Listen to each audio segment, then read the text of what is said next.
Back into the Sports Source, this segment brought to you by Madisonville Marine. I was down there a couple of weeks ago and surprised to see the number of women in there that I did. Boats aren't just for guys going fishing, they're for the family. A day on the lake with the kids or friends is a way to go, and Madisonville Marine is open to everyone, men and women. They are the best place to buy. Madisonville Marine. He's, she's, or she's can even go in there, Madisonville Marine. I don't even know if I pronounced that right. All right, quick questions here in our rapid fire segment. Obviously, that's why we call it rapid fire. Bob, if the 2018 Vols were to line up and face the 2017 Vols, who would win and what would the score be? I would give the 2018 Vols 17-7.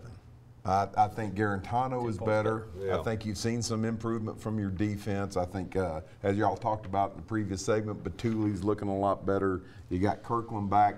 I think this is a better team than it was last year. So I'd go 17-7, 18 over 17.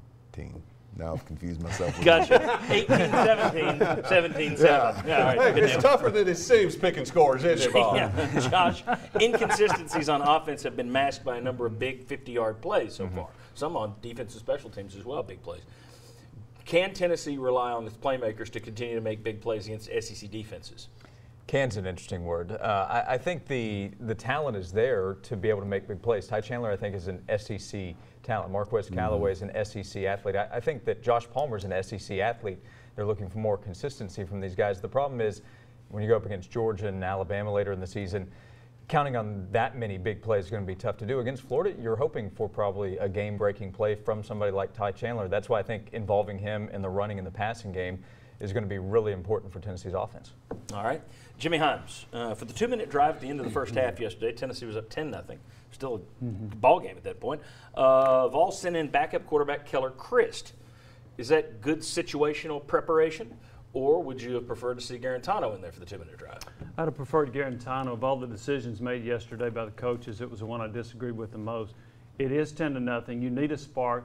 And if you could gain some momentum, and unlike Gary Danielson, I believe in momentum in football.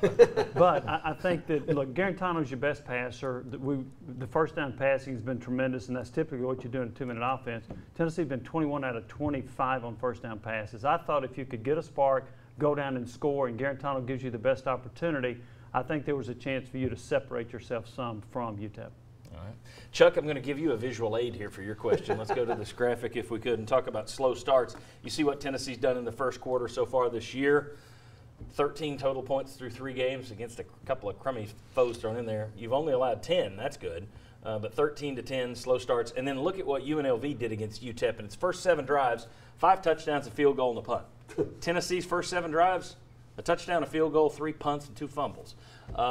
Is the slow starts thing a worry, a major worry, or just one of those things that will even out over the course of the year? I think it's teetering towards the major worry. And we've talked about the level of competition. I think what we found out, offensively, this is not a zone blocking team, and it seems like he's still trying to run into that wall. Also, is it a lack of confidence? Are you poorly prepared? It's also team leaders. Good starts come with good leaders on offense. So, I mean, it's leaning that way, but I don't think you have the best 11 on the field on offense at the start of games. I really don't. Interesting. Okay. You get suggestions?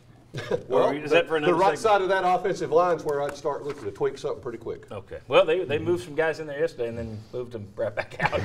Back in. So you wonder what they're going to do out there. Is it going to be Tatum? Is there some other option you have? All right. When we come back, I'm going to put our VFLs, I'm going to make them take off their orange glasses. They're going to be Florida coaches next segment. What scares them if you're a Florida coach? What does Tennessee do that scares you? How do you game plan against the Vols? Going back.